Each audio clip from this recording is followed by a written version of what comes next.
पहचान से मिले हुए काम थोड़े समय के लिए रहते हैं। पहचान से मिले हुए काम थोड़े समय के लिए रहते हैं, लेकिन काम से मिली हुई पहचान जीवन भर रहती है।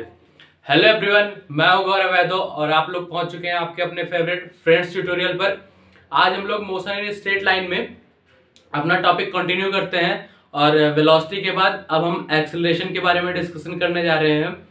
तो देखते हैं आज के लेक्चर में क्या क्या है और बहुत ही बेहतरीन तरीके से हम आज के लेक्चर में एक्सेलरेशन को समझेंगे। ठीक है, तो आइए देखते हैं एक्सेलरेशन में क्या क्या चीजें हैं। हाँ, पिछला लेक्चर अगर आप लोगों ने नहीं देखा है तो आप लोग विजिट कीजिए, प्लेलिस्ट है पूरी, उसमें आई थिंक 2 या 3 लेक्चर अभी तक मोशन स्ट्रेट लाइन में पढ़ चुके हैं। तो आप लोग जल्दी से जल्दी उनको पहले देख लीजिए ताकि आप इस लेक्चर को भी अच्छे से समझ सकें। ठीक है,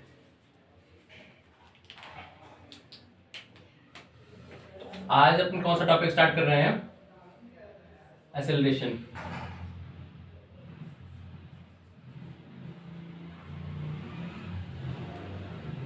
हमने क्या क्या कवर कर लिया है? डिस्प्लेसमेंट, डिस्टेंस, वेलोसिटी, स्पीड, ये सब कवर कर लिया है। ठीक है, तो एक्सेलरेशन, एक्सेलरेशन होता क्या है?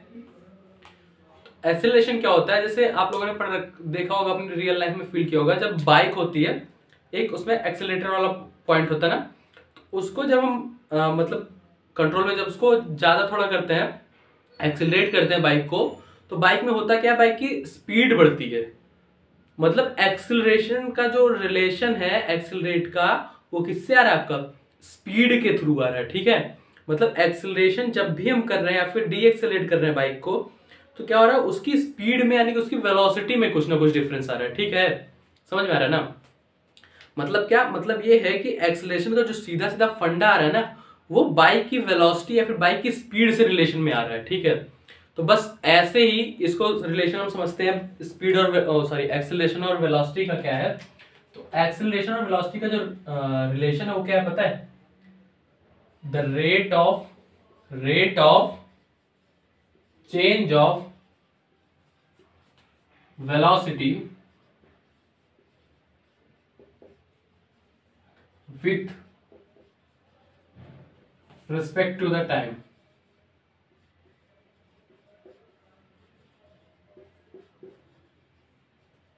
The rate of change of velocity with respect to the time is known as acceleration। ठीक है, अगर अपन इसको एक और अगर आप देखना चाहें, वैसे यही फॉर्मूले को थोड़ा और अगर मॉडिफाई करके लिखें, एक और फॉर्मूला आपके पास आता है,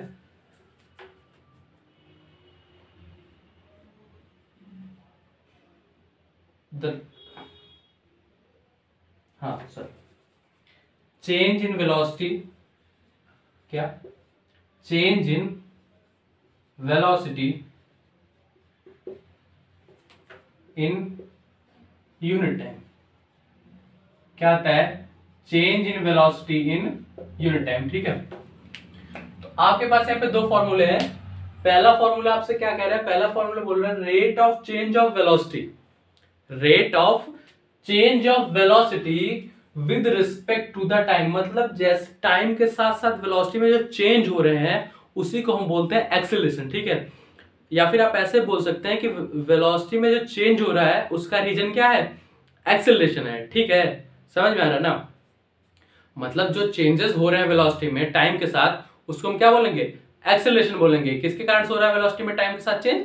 एक्सेलरेशन के कारण हो रहा है। या फिर हम क्या बोल सकते हैं कि किसी एक यूनिट टाइम में वेलोसिटी में जो चेंज हो रहा है उसे हम क्या बोलेंगे? एक्सेलरेशन बोलेंगे। ठीक है, अब इसको अगर हम फॉर्मूले के फॉर्म में समझने की कोशिश करेंगे तो कैसे समझेंगे? अगर अपन फॉर्मूले के रूप में देखते हैं, पहले इस वाले को देख लेते हैं यहाँ पे। ठीक है, इस डेफिनेशन के अकॉर्डिंग दोनों को फॉर्मूला सेम ही आता है, बस आपका लिखने का तरीका थोड़ा सा चेंज कर सकते हो। जैसे ये बेसिकली दोनों एक्सेलरेशन है, लेकिन एक्सेलरेशन के अलग अलग टाइप। ये आपको एवरेज एक्सेलरेशन देता है, ये आपको इंस्टेंटेनियस एक्सेलरेशन निकाल के देगा। ठीक है, आएंगे दोनों के थ्रू एक्सेलरेशन ही। जैसे कैसे? क्योंकि यहाँ पे एक पर्टिकुलर इंस्टेंट ऑफ टाइम की बात हो रही है, यहाँ पे पूरे होल टाइम, पूरे ड्यूरेशन में, जो जर्नी में जो पूरा टाइम पीरियड है, उस पूरे टाइम पीरियड को यहाँ पे पहले डिफिनेशन में कंसीडर किया जा रहा है। ठीक है, अगर हम देखें फॉर्मूला देखें तो एक्सीलरेशन को एक और चीज, एक्सीलरेशन को रिप्रेजेंट करने के लिए ए का यूज करते हैं, और ऊपर वेक्टर भी लगाते हैं क्योंकि एक वेक्टर क्वांटिटी है, आगे बात करेंगे इसके बारे में, ठीक है। स्मॉल ए से रिप्रेजेंट करते हैं एक्सेलरेशन को बेसिकली। तो अगर फॉर्मूला देखें अपन एक्सेलरेशन का, तो अपने पास फॉर्मूला क्या निकल के आता है एक्सेलरेशन का, v2 मतलब वेलोसिटी, फाइनल वेलोसिटी, या फिर v2 लिख सकते हो या फिर आप vf भी लिख सकते हो यहाँ पे, f और फाइनल वेलोसिटी, v1 यानी कि initial velocity, first position velocity, divided by t2 minus का t1, ठीक। एक तो आपके पास ये आ गया, एक तो आपके पास ये आ गया, और एक आप चाहो तो ऐसे भी लिख सकते हो, vector A equals to del V by del T. चीज वही लिखी, मतलब टर्म्स वही लिखे हुए, यहाँ पे भी ये चेंज लिखा हुआ है, ये भी चेंज है, ये भी टाइम का चेंज है, यहाँ पे भी टाइम का ही चेंज लिखा हुआ है, ठीक है। तो ऐसा कोई डिफरेंस नहीं, बस ये है कि ये आपको एवरेज एक्सेलरेशन देता है, ये आपको इंस्टेंटेनियस एक्सेलरेशन देता है, ठीक है। निकाल के दोनों आपको क्या दे रहे हैं, एक्सेलरेशन दे रहे हैं। फिलहाल आप इनको सिर्फ एक्सेलरेशन बोलिए, आगे भी हम धीरे धीरे इनके टाइप्स को डिस्क्राइब करेंगे, अच्छे से समझेंगे, ठीक है। तो अगर हम दोबारा एक बार एक्सेलरेशन को समझने की कोशिश करें, तो एक्सेलरेशन क्या होता है, एक्सेलरेशन होता है rate of change of velocity, जो वेलोसिटी में चेंज हो रहा है जिस रेट से, किसके रिस्पेक्ट में, टाइम के रिस्पेक्ट में, टाइम के रिस्पेक्ट में वेलोसिटी में जो चेंज हो रहा है उसे ही हम एक्सेलरेशन बोलते हैं, ठीक है। जो चेंज हो रहा है वेलोसिटी किसके रिस्पेक्ट में, टाइम के रिस्पेक्ट में, उसे ही हम क्या बोलते हैं, एक्सेलरेशन बोलते हैं, ठीक है। इतनी बात समझ में आ गई, बहुत बढ़िया।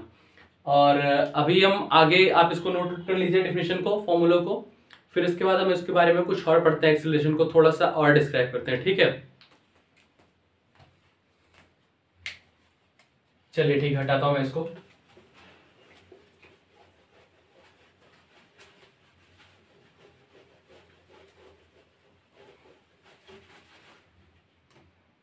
अभी यहाँ पे क्या क्या देखने वाले हैं अपन, सबसे पहले ये तो रिप्रेजेंटेशन वाला सीन क्लियर हो गया कि इससे एक्सेलरेशन को कैसे रिप्रेजेंट करते हैं, स्मॉल ए से रिप्रेजेंट करते हैं, ठीक है। और फिर दूसरा देख लेते हैं इसका यूनिट क्या होती है।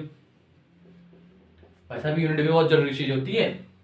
यूनिट क्या होती है इसकी, यूनिट आप चाहे तो याद कर लो, एक चीज सिंपल आप खुद ही देख लो यार, एक्सेलरेशन इक्वल टू क्या है आपका, del V by del T, ठीक। मतलब वेलोसिटी का यूनिट क्या होती है, मीटर पर सेकेंड, ठीक। टाइम की क्या होती है, सेकेंड, ठीक। अब ये सेकेंड यहां डिवाइड में है, इसको आप ऊपर ले जाओगे, -1 हो जाएगा, कितना आ जाएगा, मीटर सेकेंड -1, सेकेंड -1 दोनों ऐड होंगे, मीटर सेकेंड -2, या फिर मीटर पर सेकेंड स्क्वायर भी आप बोल सकते हो, आप ऐसे भी इसको लिख सकते हो, ठीक है।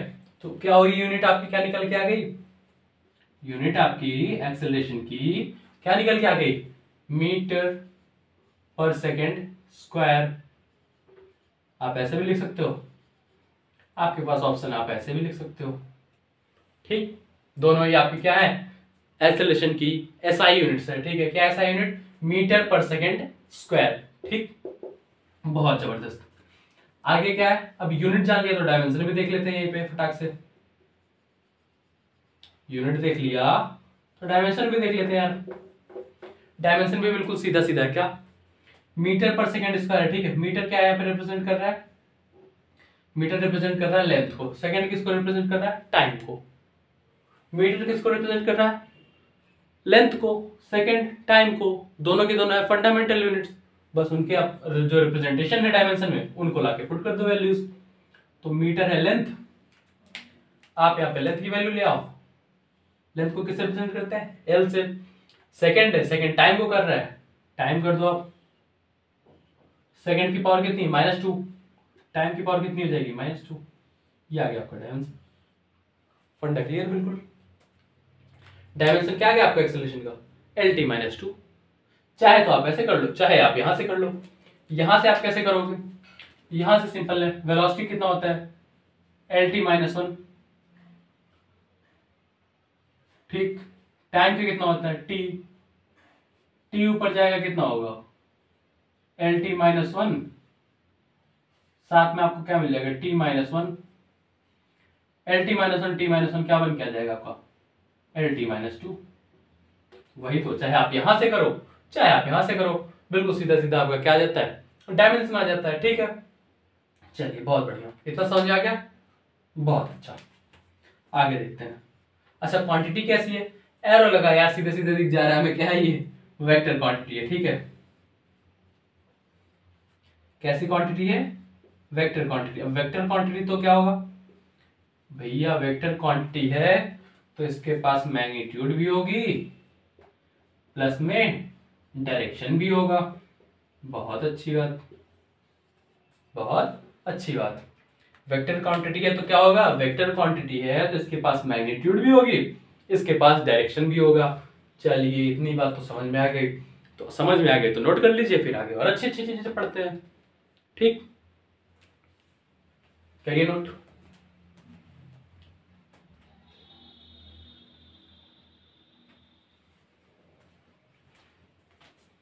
हटा दें इसको, चलिए हटाते हैं। कर लिया ना नोट, अच्छी बात, यहीं पे लिख लेते हैं। ठीक है, हो गया, हटाते हैं।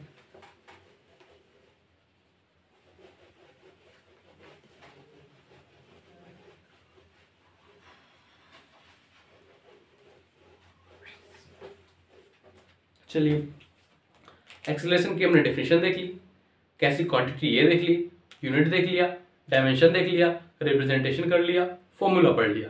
ठीक, अब क्या करेंगे, अब एक्सेलरेशन के टाइप पढ़ेंगे कि एक्सेलरेशन कितने कितने टाइप्स के होते हैं। जैसे स्पीड वेलोसिटी के टाइप्स पढ़े, वैसे सेम क्या करना है, एक्सेलरेशन के भी टाइप पढ़ना है। एक्सेलरेशन भी कितने टाइप के होते हैं अपने, uniform acceleration, non uniform acceleration, और instantaneous acceleration and average acceleration.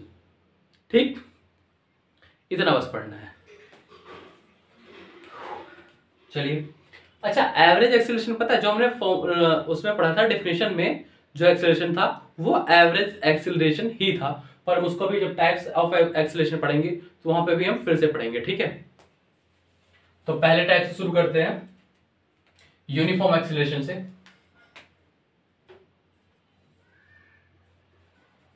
Uniform acceleration.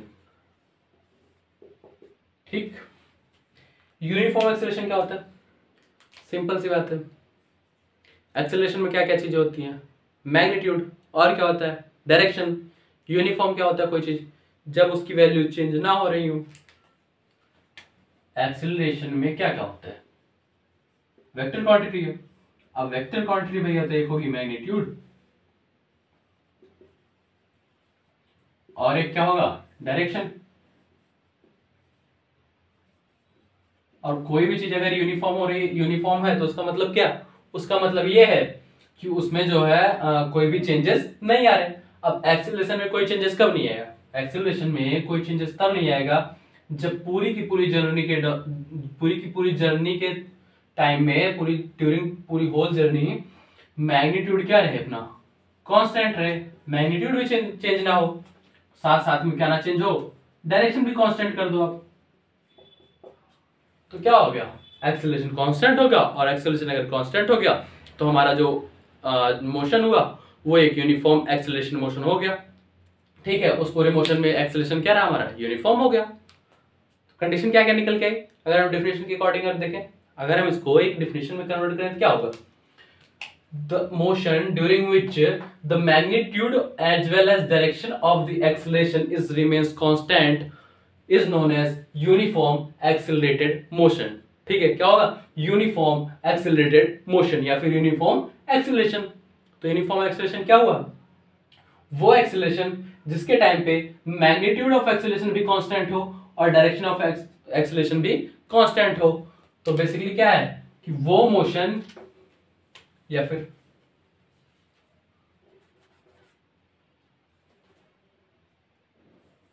if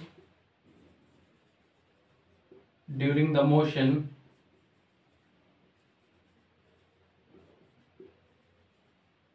of particle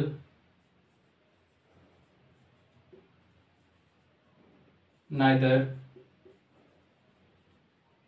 magnitude nor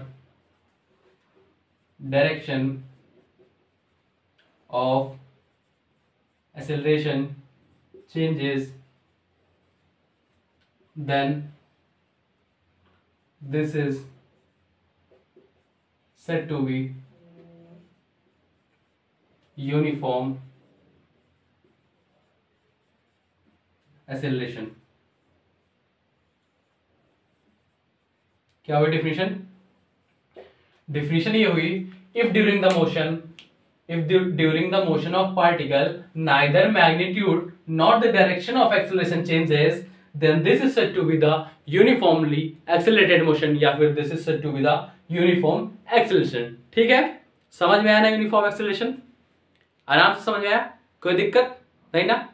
बढ़िया, तो आप इसको नोट डाउन कर लो, फिर हम नॉन यूनिफॉर्म एक्सेलरेशन मोशन समझते हैं. ठीक, बढ़िया. हटाए इसको.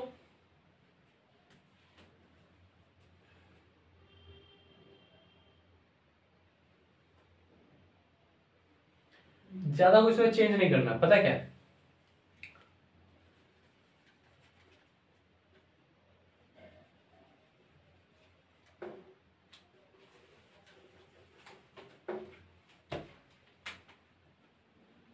कौन सा पढ़ने जा रहे हैं हम? अब हम पढ़ने जा रहे हैं सेकेंड टाइप क्या है? Non uniform. ठीक है, क्या पढ़ने जा रहे हैं? Non uniform acceleration. Non uniform acceleration में क्या होता है? नॉन यूनिफॉर्म एक्सेलरेशन में होता ही है, या तो मैग्नीट्यूड चेंज हो जाए, या तो जैसे एक्सेलरेशन को चेंज करने का दो तरीका है, या तो आप मैग्नीट्यूड को चेंज कर दो, या आप डायरेक्शन में कुछ चेंजेस ला दो. तो क्या होगा? आपका एक्सेलरेशन चेंज हो जाएगा, और जैसे ही आपका एक्सेलरेशन चेंज हुआ वैसे ही कौन से में आ गया? नॉन यूनिफॉर्म एक्सेलरेशन में आ गया. अपना काम हो जाएगा. ठीक है, कंडीशन क्या हुई? या तो मैग्नीट्यूड आप चेंज कर दो, इसको कांस्टेंट रखो. एक कंडीशन ये है, एक कंडीशन ये है कि आप मैग्नीट्यूड कांस्टेंट कर दो तो डायरेक्शन चेंज कर दो यार,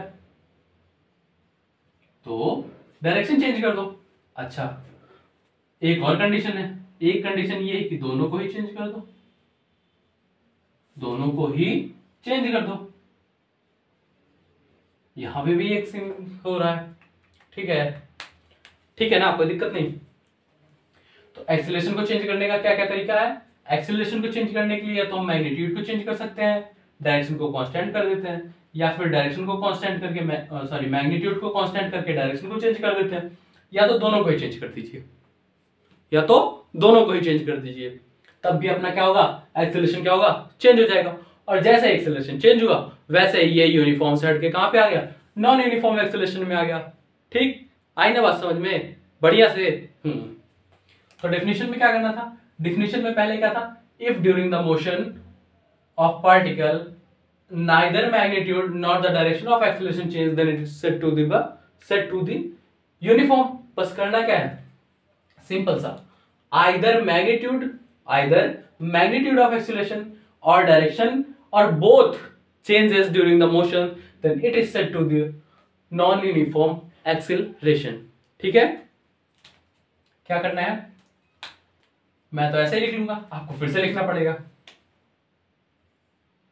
either magnitude or direction of acceleration changes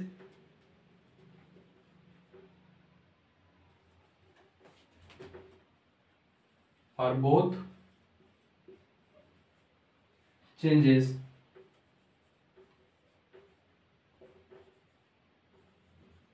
then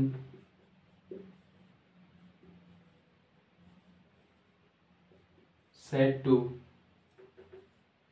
be the non-uniform acceleration. पूरा एक्सेलरेशन आप लिखेंगे. ठीक है, तो नॉन यूनिफॉर्म एक्सेलरेशन की डेफिनेशन क्या हुई? If during the motion of particle either magnitude और डायरेक्शन ऑफ एक्सेलरेशन और both changes, then it is said to be the non uniform acceleration, या फिर नॉन यूनिफॉर्मली एक्सेलरेटेड मोशन. ठीक है, बढ़िया, समझ में आई? ये कंडीशंस भी आप नोट कर लीजिए. ठीक, ये डेफिनेशन आप नोट आउट कर लीजिए. फिर हम थर्ड टाइप पढ़ते हैं. ठीक, हटाया जाए? कर लिया नोट? चलिए हटाते हैं.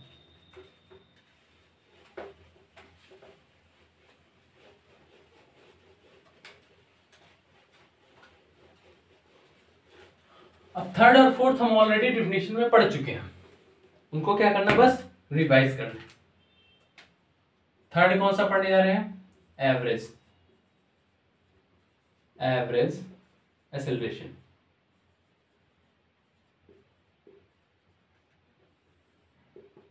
एवरेज एक्सेलरेशन क्या होता है, एवरेज कुछ भी अगर हमें पूछा जाए, अगर हमें कुछ भी एवरेज पूछा जाता है तो एवरेज के टाइम पे क्या होता है, एक इंटरवल दिया है। जैसे हमें अगर टाइम के रिस्पेक्ट में कोई चीज एवरेज पूछी जा रही तो एक पर्टिकुलर इंटरवल ऑफ टाइम दिया जाएगा। उस पूरे टाइम ड्यूरेशन के पूरे टाइम ड्यूरेशन में जो चेंजेस आया है, उस पूरे चेंजेस को जब हम बताएंगे तो वो एक एवरेज चेंज निकल के आता है। क्योंकि आप पूरे टाइम ड्यूरेशन, एक बहुत बड़ा अगर आपको टाइम इंटरवल दिया जाए तो उस पर आप एग्जैक्ट नहीं बता सकते।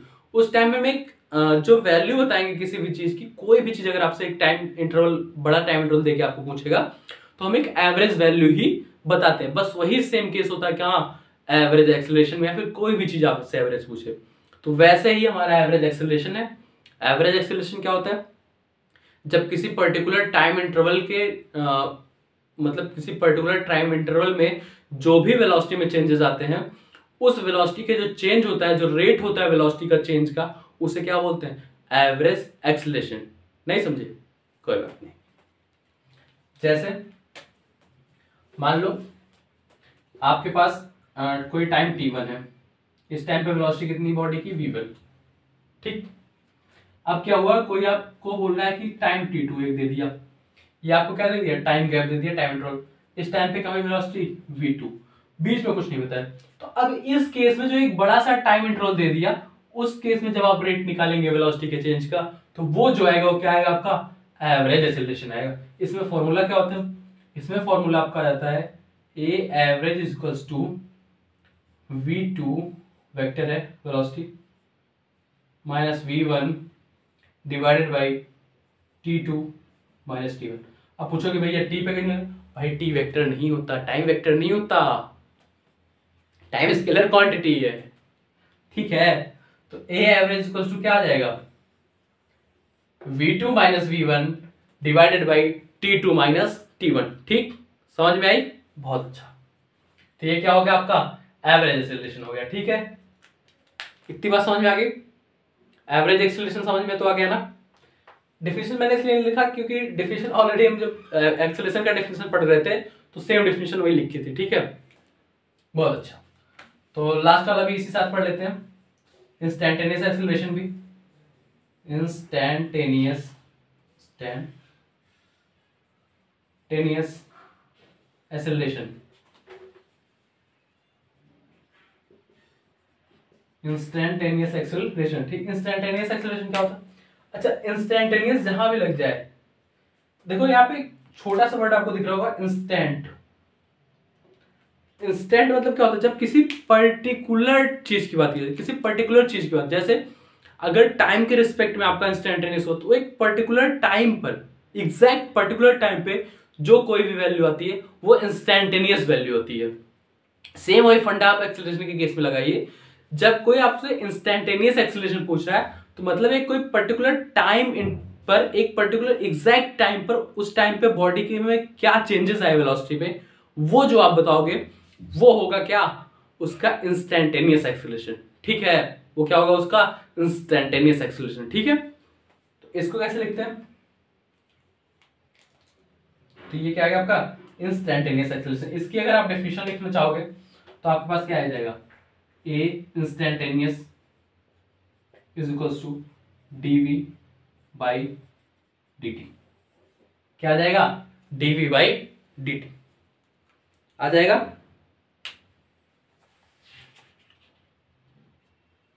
ठीक है, इंस्टैंटेनियस एक्सेलरेशन की वैल्यू क्या आ जाएगी, dv बाई dt।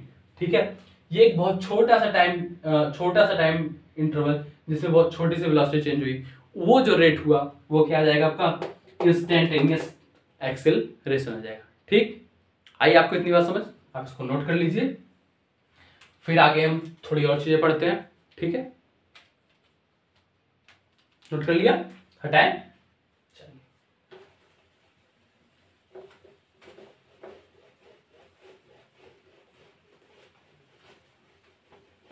चलिए आपको एक एग्जांपल देके एक्सेलरेशन समझाते हैं, ठीक है। मान लीजिए, क्या कर लीजिए, मान लीजिए, ठीक है,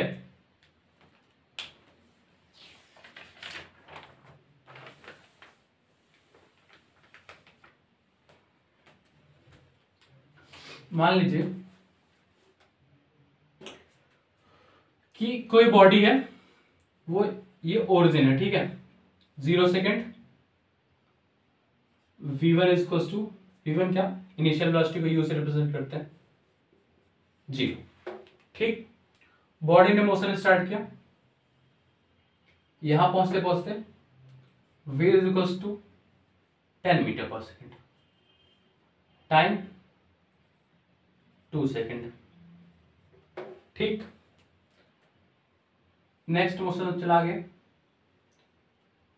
t इज इक्वल टू कितना हो गया, 4 सेकेंड, वेलोसिटी कितनी, 20 मीटर पर सेकेंड, ठीक। अब यहां पे वेलोसिटी चेंज हो रही है, ठीक है, जैसे जैसे टाइम बढ़ रहा है वैसे वैसे क्या हो रही है, वेलोसिटी चेंज हो रही है। अब जहां टाइम के साथ वेलोसिटी चेंज हुई भाई साहब, जहां टाइम के साथ वेलोसिटी चेंज हुई, फटाक से एक्सीलरेशन वाला कॉन्सेप्ट आप अप्लाई कीजिए। एक्सीलरेशन वाला कॉन्सेप्ट वहां पे फटाफट अप्लाई हो जाता है। क्यों? क्योंकि जैसे वेलोसिटी चेंज होती है टाइम के साथ, वैसे हमारे पास क्या निकल के आता है, एक्सीलरेशन निकल के आता है, ठीक है। अच्छा, अब एक्सीलरेशन कैसे फाइंड आउट करेंगे? एक्सीलरेशन के लिए हमें एक फॉर्मूला याद है, क्या, वेक्टर ए इक्वल्स टू क्या होता है, v2 minus v1 divided by t2 माइनस t1। जिस भी टाइम इंटरवल के लिए आपसे पूछता है, मान लीजिए आपसे क्वेश्चन में कह रहा है कि एक्सीलरेशन बताइए कब, from t is equals to 0 से t is equals to 2 second तक, ये पूछ रहा है आपसे। एक्सीलरेशन बता देंगे, कौन सी बड़ी बात है। v2 कितना है, v2 मतलब फाइनल वेलोसिटी, फाइनल वेलोसिटी मानते हैं हम, एक्सीलरेशन अभी तक मोशन यहीं पे है, ठीक है। अब फाइनल वेलोसिटी क्या होगी, ये वाली, इनिशियल वेलोसिटी क्या होगी, ये, तो फाइनल वेलोसिटी कितनी है, v2 10, इनिशियल मतलब जहां से स्टार्ट हुई है, जहां से स्टार्टिंग पॉइंट दिया है टाइम का, टाइम के स्टार्टिंग पॉइंट ये, यहां पे वेलोसिटी कितनी थी, 0 थी, माइनस 0। t2 मतलब जो फाइनल टाइम दिया है, फाइनल टाइम कितना दिया, 2 सेकेंड, मतलब 2, इनिशियल टाइम कितना, 0 सेकेंड्स, 0, आपका क्या आ जाएगा, 5 मीटर पर सेकेंड स्क्वायर। ये क्या आ जाएगा प्लस, आंसर आएगा। मान लीजिए आपसे नेक्स्ट क्वेश्चन कर रहा है, नेक्स्टली वो बोल रहा है क्या, आप बताओ फिर से हमें एक्सीलरेशन,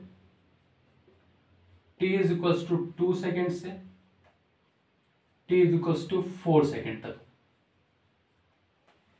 अच्छा, कोई बात नहीं। तो v2 अब कितना होगा, अभी v1 v2 कैसे डिसाइड करते हैं पता है, जो इनिशियल टाइम दिया हो उस पे जो वेलोसिटी होगी वो v1 होगी, जो फाइनल टाइम दिया उस पे जो वेलोसिटी होगी v2 होगी, ठीक है। तो v2 v1 कितना आएगा, 20 माइनस का 10 डिवाइडेड बाई 4 माइनस का 2, आंसर कितना आएगा, 10 divided by 2 equals to 5 metre per second square, ठीक। तो ये कैसे, अच्छा एक चीज और, ये आपका एक्सेलरेशन आ गया, दोनों केस में एक्सेलरेशन क्या रहा, सेम। जब दोनों टाइम पे एक्सेलरेशन सेम रहा तो हमें क्या पता चला, ये एक यूनिफॉर्मली एक्सेलरेटेड मोशन था। कैसा मोशन था, यूनिफॉर्मली। अगर मान लो यहीं पे 5 के बजाय कुछ और आ जाता, यहाँ पे 5 आता है, यहाँ पे 5 को छोड़ के कुछ और आ जाता, तो क्या होता कि ये नॉन यूनिफॉर्मली एक्सेलरेटेड मोशन हो जाता, ठीक है।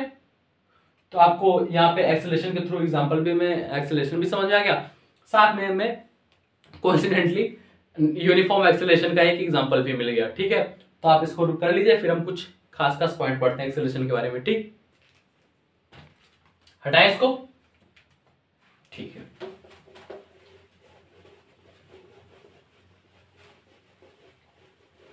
चलिए कुछ चीजें, कुछ इंपॉर्टेंट पॉइंट्स, ठीक है। पॉइंट नंबर 1 ये है, if velocity is constant, if velocity is constant, अगर वेलोसिटी क्या हो जाए, कांस्टेंट हो जाए, तो क्या होगा, अगर वेलोसिटी कांस्टेंट हो जाए तो होगा क्या, तो होगा ही कुछ ये कि वेलोसिटी कांस्टेंट है, ठीक है, तो v इक्वल टू क्या आ गया, कांस्टेंट, ठीक, मतलब ये v2 या फिर v फाइनल इसको क्या हो गया, v इनिशियल,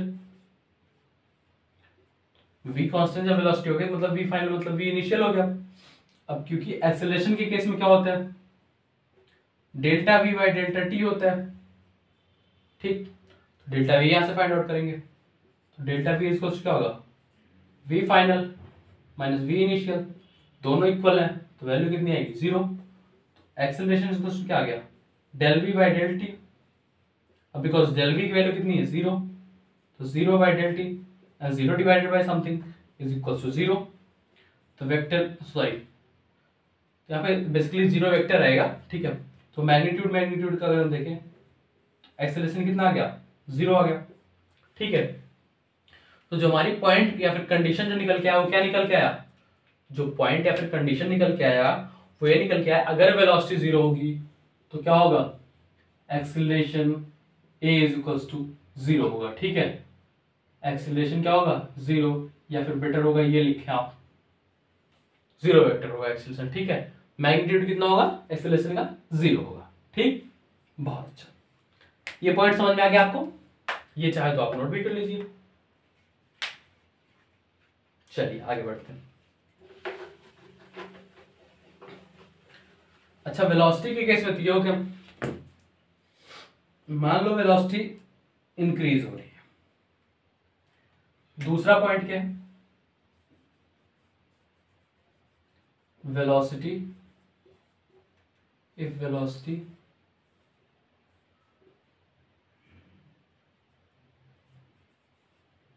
इंक्रीजेस, या फिर नहीं,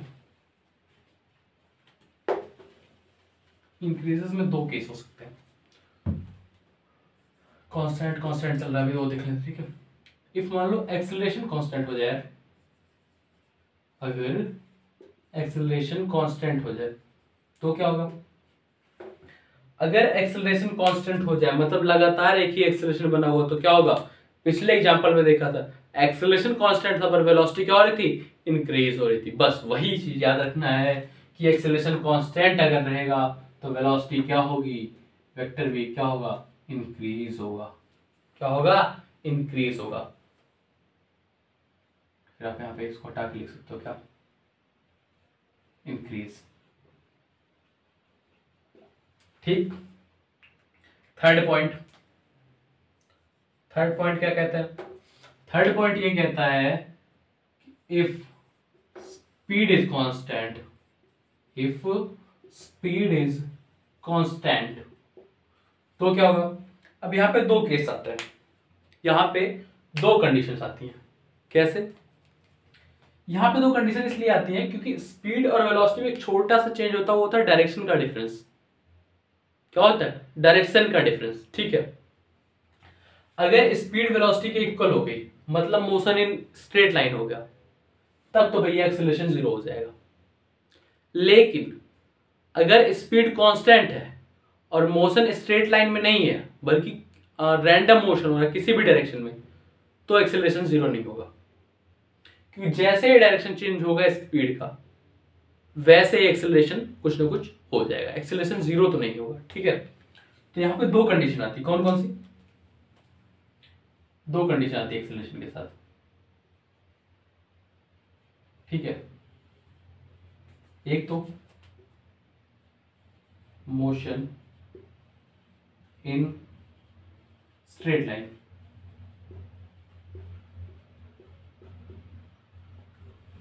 दूसरा आता है रैंडम मोशन,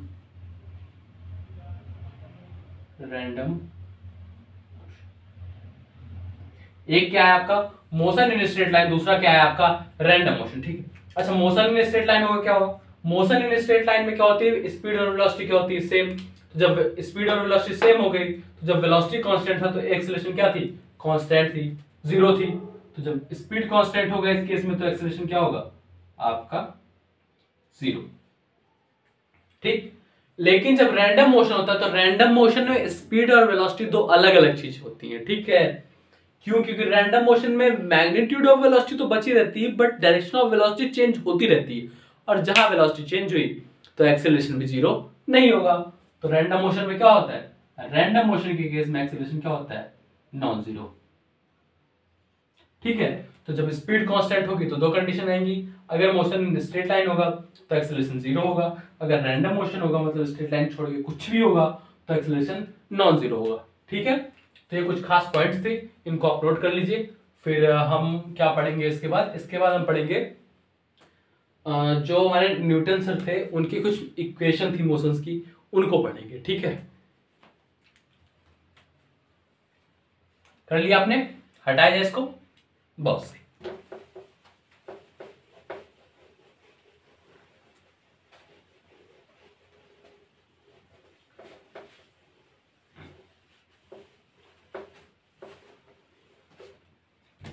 क्या पढ़ने जा रहे हैं हम पढ़ने जा रहे हैं इक्वेशन ऑफ मोशन।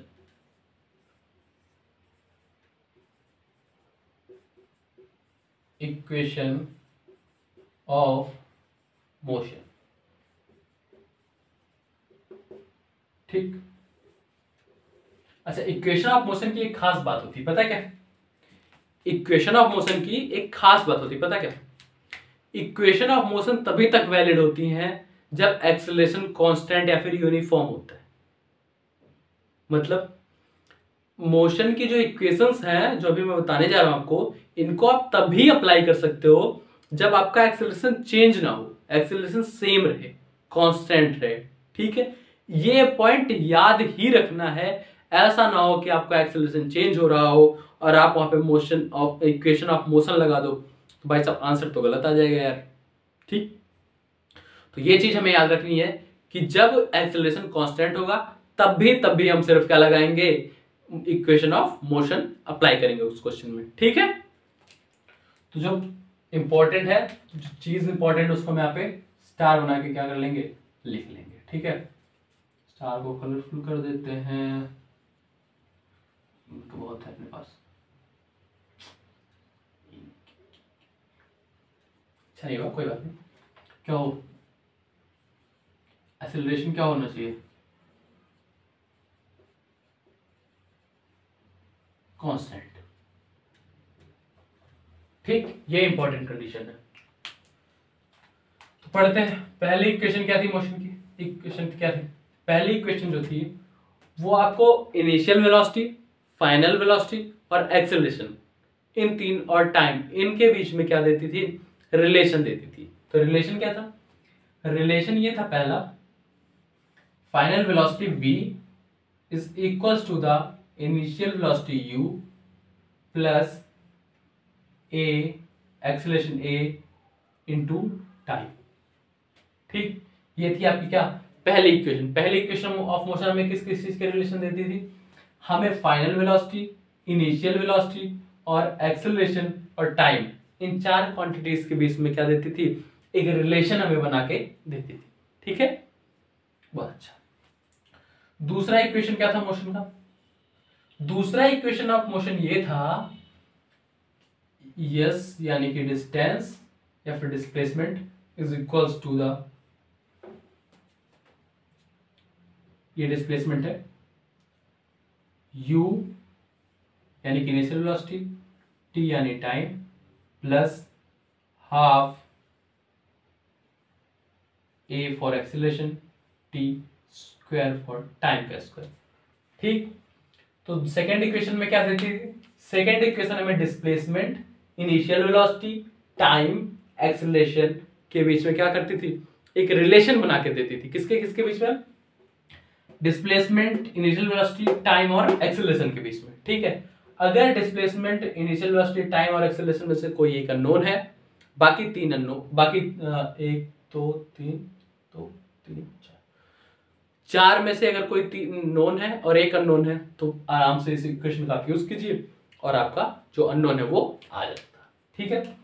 फिर आती थी आपकी थर्ड, थर्ड क्या था, थर्ड था final velocity v square minus का initial velocity u square is equals to 2as, ठीक है, ये क्या था, ये हमें final velocity, initial velocity, acceleration और डिस्प्लेसमेंट के बीच में क्या देता था, रिलेशन देता था। तो इन चारों के बीच में रिलेशन देते हुए एक और इक्वेशन हमारे पास, थर्ड इक्वेशन थी। एक खास बात आप लोगों ने देखी, तीनों ही इक्वेशन किन्हीं चार डिफरेंट क्वांटिटीज के बीच में हमें क्या देती हैं, रिलेशन प्रोवाइड कर रही है। कोई चार डिफरेंट क्वांटिटीज के अमंग रिलेशन प्रोवाइड कर रही है। इसमें देखिए चार कौन कौन सी है, final velocity, initial velocity, acceleration और डिस्प्लेसमेंट, ये चार। Displacement, initial velocity, time, acceleration, चार। फाइनल, इनिशियल, एक्सेलरेशन, टाइम, चार। ठीक, इनमें से इन तीनों इक्वेशन का हम कब यूज करते हैं, इन तीनों इक्वेशन का यूज तब करते हैं जब एक्सेलरेशन कैसा हो, कांस्टेंट हो। एक्सेलरेशन कैसा हो, कांस्टेंट हो। ठीक है, ये तो तब हो गया जब मोशन एक्सेलरेटेड हो। अच्छा, एक और चीज हमने जो मिस हो गया, ये पढ़ लेते हैं पहले। एक चीज हमने नहीं पढ़ा क्या अभी तक, रिटार्डेशन, ये मिसिंग पॉइंट रह गया। ठीक है, रिटार्डेशन बेसिकली होता कुछ नहीं, पता क्या, निगेटिव एक्सेलरेशन होता है। क्या होता है, निगेटिव एक्सेलरेशन।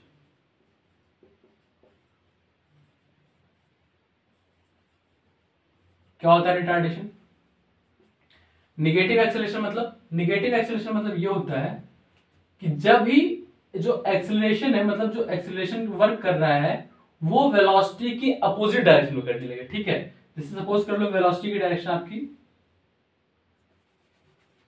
वेलोसिटी v की आपकी डायरेक्शन जो वो इधर है और एक्सेलरेशन की डायरेक्शन आपकी इधर आ जाए, तो इस टाइम पे जो ये एक्सेलरेशन वर्क करेगा इसे हम क्या बोलेंगे, रिटार्डेशन। जब भी जो एक्सेलरेशन है, बेसिकली उसे रिटार्डेशन टर्म यूज करते हैं।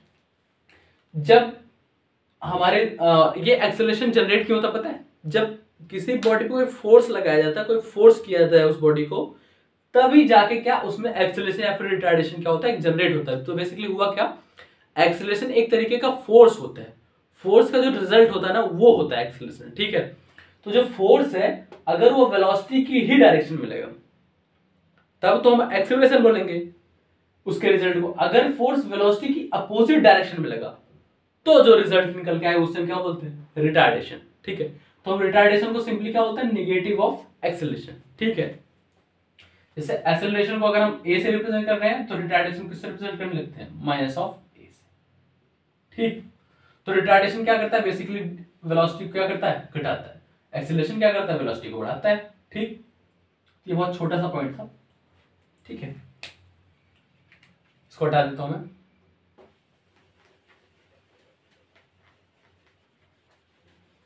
ये जो मोशन इक्वेशन है मोशन की, ये एक्सेलरेटेड मोशन की है। किसकी, एक्सेलरेटेड मोशन की, एक्सेलरेटेड मोशन। ठीक है, इधर क्या आएंगे, हम बात कर लेते हैं रिटार्डेड।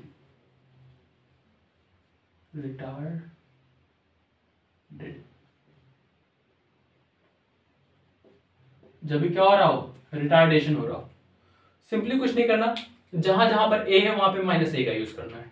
जहां जहां पर ए है वहां पर माइनस ए करना है। ठीक है, तो पहली इक्वेशन क्या हो जाएगी, v is equals to U minus A T. Second equation क्या हो जाएगी, s is equals to U T.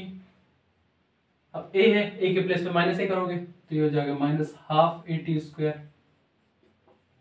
Third equation क्या है, v स्क्वायर माइनस का u square is equals to था ना 2as था, तो ये माइनस 2as हो जाएगा।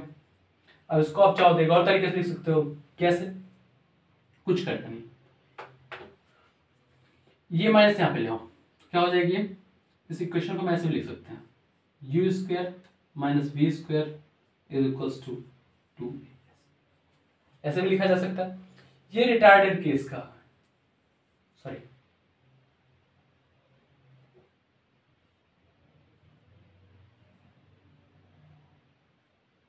ये कब का है, जब रिटार्डेशन हो रहा हो तब आप ये इक्वेशन यूज कर सकते हो। ठीक है, इसको याद करने की कोई जरूरत नहीं यार।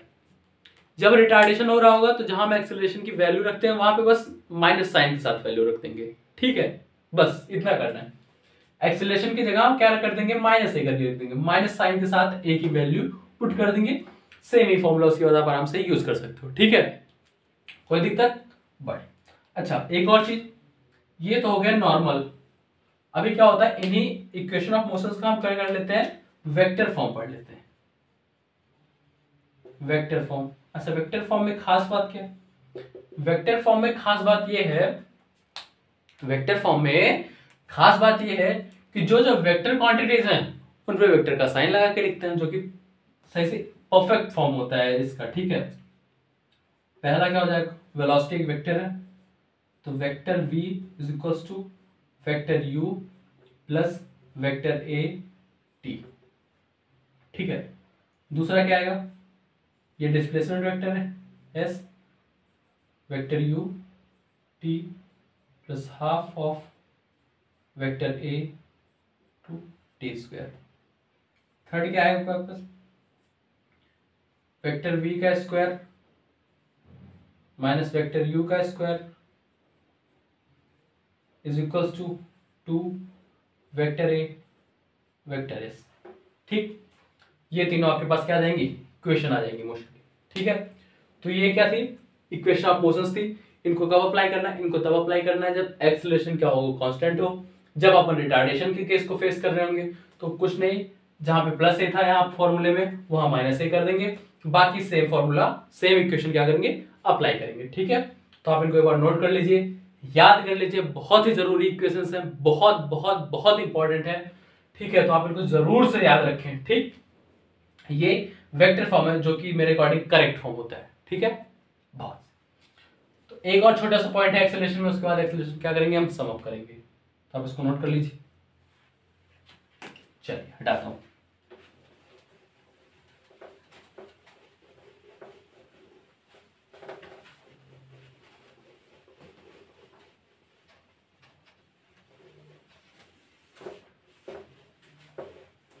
बात क्या समझनी थी, बात है डायरेक्शन ऑफ एक्सेलरेशन की, बात है डायरेक्शन ऑफ एक्सेलरेशन। ठीक, क्या है, डायरेक्शन ऑफ एक्सेलरेशन। अच्छा डायरेक्शन ऑफ एक्सेलरेशन क्या होती है भैया, तो डायरेक्शन ऑफ एक्सेलरेशन वो होती है, जैसे मैंने पहले बताया, एक्सेलरेशन जनरेट कैसे होता है, एक्सेलरेशन जनरेट तब होता है जब किसी बॉडी पे कोई फोर्स लगता है, जब किसी बॉडी पे कोई फोर्स अप्लाई किया जाता है तो उस बॉडी में एक्सेलरेशन जनरेट होता है। अगर वो फोर्स वर्क किया उस बॉडी पे, अगर वो फोर्स उस बॉडी पे वर्क किया तो उस बॉडी में एक रिजल्ट के उसका जो रिजल्ट होता है वो एक्सेलरेशन के फॉर्म में जनरेट होता है। ठीक है, जैसे कोई मूविंग बॉडी है उस पर जब आप फोर्स लगाओगे, या फिर स्टॉप बॉडी है जो मूव कर सकती है उस पर आप फोर्स लगाओगे, तो जो उसका वर्क निकल के आएगा ना वो एक्सेलरेशन के फॉर्म में निकल के आएगा। ठीक है, तो जो जिस डायरेक्शन में हम फोर्स लगाते हैं बेसिकली वही डायरेक्शन होती है एक्सेलरेशन की। लेकिन यहाँ पे अगर हम वेलोसिटी के रिस्पेक्ट में बात करें तो जिस डायरेक्शन में वेलोसिटी में चेंज होता है, वेलोसिटी की डायरेक्शन नहीं, चेंज इन वेलोसिटी, किसकी, चेंज इन वेलोसिटी की जो डायरेक्शन होती है वही एक्सेलरेशन की डायरेक्शन होती है। आई बात समझ में, लिख के देता हूं, डायरेक्शन ऑफ, ये खास चीज है, direction of change in velocity,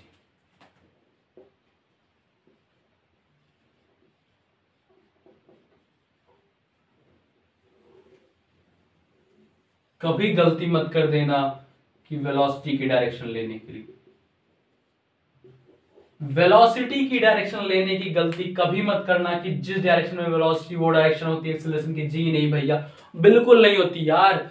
direction होती है एक्सेलरेशन की कौन सी, जो चेंज इन वेलोसिटी की डायरेक्शन होती है वो होती है एक्सेलरेशन की क्या, डायरेक्शन। जैसे मान लो कोई पर्सन है, ये बाइक पर जा रहा है, ठीक है, मान लो ये बाइक है या फिर कोई भी रोलर है उस पर ट्रेवल कर रहा है। ठीक है, इसकी वेलोसिटी इस डायरेक्शन में है 40 मीटर पर सेकेंड, इस पे एक फोर्स लगता है इस साइड में, मान लो किसी ने इसको पुश कर दिया इस साइड में, ये इधर मूव कर रहा है वेलोसिटी से। ठीक है, ये इसको इधर पुश कर दिया, इस पे फोर्स के रिजल्ट में एक एक्सेलरेशन अप्लाई होगा। मान लो एक्सेलरेशन कितना हो गया, अब क्या होगा, इसकी वेलोसिटी धीरे धीरे चेंज होगी, चेंज मतलब घटेगी। तो जो चेंज हो रही है किधर हो रही है, अगर इंक्रीज हो रही है तो पॉजिटिव साइड, डिक्रीज हो रही है तो किधर आएगा, नेगेटिव साइड। निगेटिव साइड है तो डिक्रीज, डिक्रीज हो रही मतलब जो चेंज आ रहा है किधर आ रहा है, निगेटिव साइड आ रहा है, ठीक है। क्या आ रहा है, जो चेंज आ रहा है किधर आ रहा है, निगेटिव साइड। तो जो चेंज का साइड है वही तो होती है एक्सीलरेशन साइड। तो ये किधर है, ये क्या है, चेंज इन वेलोसिटी किधर है, निगेटिव साइड। तो किसकी डायरेक्शन हो गई, चेंज इन वेलोसिटी की। और जो डायरेक्शन होती है चेंज इन वेलोसिटी की, वही डायरेक्शन होती है किसकी, एक्सेलरेशन की। तो ये किसकी डायरेक्शन हो गई, एक्सेलरेशन की। जबकि वेलोसिटी की डायरेक्शन क्या है, ये, लेकिन चेंज इन वेलोसिटी की और एक्सेलरेशन की डायरेक्शन क्या है, इधर। आई बात समझ में, आ गई ना अच्छे से, पक्का, बहुत अच्छी बात है, बहुत अच्छे, पक्का आपको समझ में आई होगी, ठीक है। तो आज के लेक्चर में एक्सेलरेशन को हमने समझ किया अच्छे से। आई होप आपको बहुत जबरदस्त तरीके से समझ में आया होगा, ठीक है। तो आज के लेक्चर में अपन इतना ही करेंगे। बाकी नेक्स्ट लेक्चर में जल्दी से कोशिश करेंगे इस चैप्टर को समराइज करके खत्म करें, अच्छे से पढ़ के बढ़िया से एकदम जबरदस्त तरीके से, ठीक है। तो आप लोग पढ़ते रहिए, बाकी ऑल द बेस्ट।